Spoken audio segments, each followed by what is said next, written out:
In the Marvel Cinematic Universe, some characters change the entire story the moment they appear. Others may not have much screen time, but their true identities and powers are far beyond what you might expect. In today's video, we're breaking down these Marvel characters and the untold stories behind them. What's the deal with Spider-Man's black eyes? In the Brand New Day trailer, Peter Parker sits exhausted on the floor, surrounded by attacking ninjas. At the exact moment he grabs a sword, his eyes flash black. There are three possible explanations. First, genetic mutation. Peter's DNA has always been unstable. In earlier storylines, he even consulted Bruce Banner about it. During extreme transformations like his Cocoon rebirth, his eyes have darkened before. This suggests that under extreme stress, his residual spider instincts can override human reasoning, and the pupil color is a direct reflection of this inhuman state. Second, external mind control. The trailer shows Gwen Gray, played by Sadie Sink, a mysterious character with powerful telepathy. If Peter's consciousness is forcibly influenced or taken over, the black eye effect could be the visual manifestation of mind control.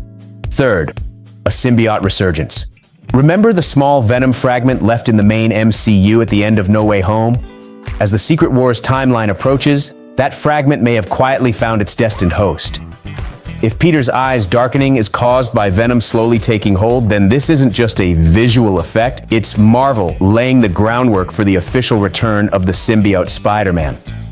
If Spider-Man shoots webs across New York City every day, why isn't the entire city covered in webbing? In theory, every time Spider-Man catches a criminal, he gift wraps them in webbing and hangs them from streetlights or building walls. If those webs never disappeared, New York's cleaning budget would be in the millions. So what actually happens to the webs? It comes down to how the webs are designed. In most comics and movies, Peter Parker invents a high-strength synthetic web fluid. It has three main traits. It forms instantly, it's strong enough to hold a human body, and it breaks down over time. Usually the webs dissolve into harmless material within a few hours, which is why the city never turns into a giant spider nest. But that raises another question. What about criminals hanging dozens of feet in the air? The answer is simple. Peter knows the average police response time. After he restrains someone, he calls it in immediately. Officers usually arrive before the web degrades and take the suspect away. In other words, the web's lifespan is perfectly timed with law enforcement. Hey, that's gonna dissolve in 2 hours. No.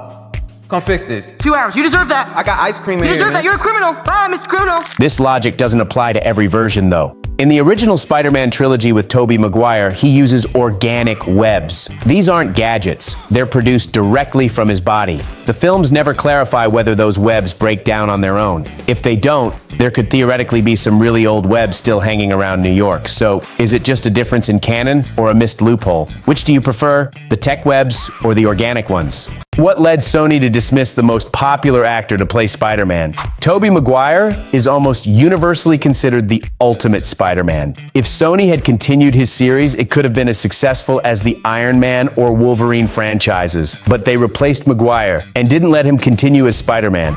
The first reason, salary demands. Maguire's pay was sky high. For comparison, Robert Downey Jr. earned $20 million plus 8% of the box office for Avengers Endgame. That kind of salary was enough for Marvel to say goodbye to Iron Man with dignity.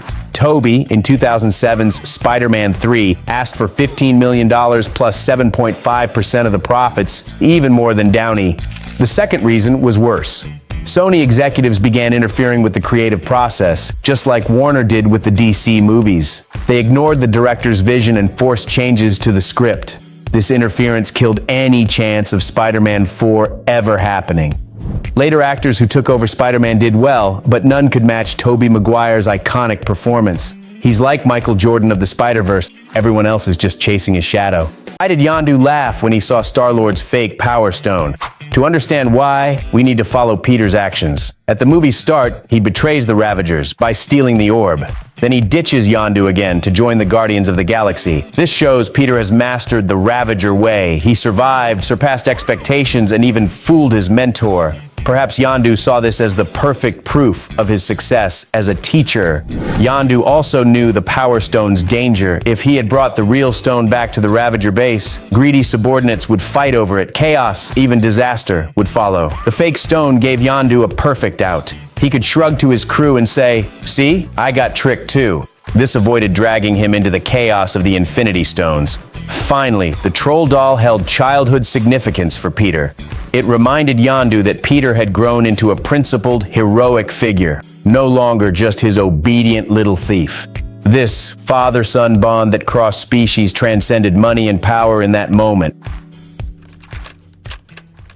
Listen, baby.